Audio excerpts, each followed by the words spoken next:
Alam mo ba na sa Bataan Bay, may marine biologist na natuklasan ng isang nakakagulat na sikreto?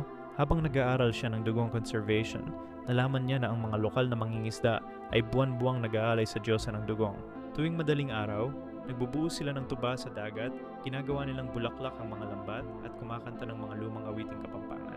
Ang nakakatakot, napansin ng scientist na ang mga lugar na hindi na gumagawa ng ritual ay nagiging patay na dagat, walang isda, walang dugong.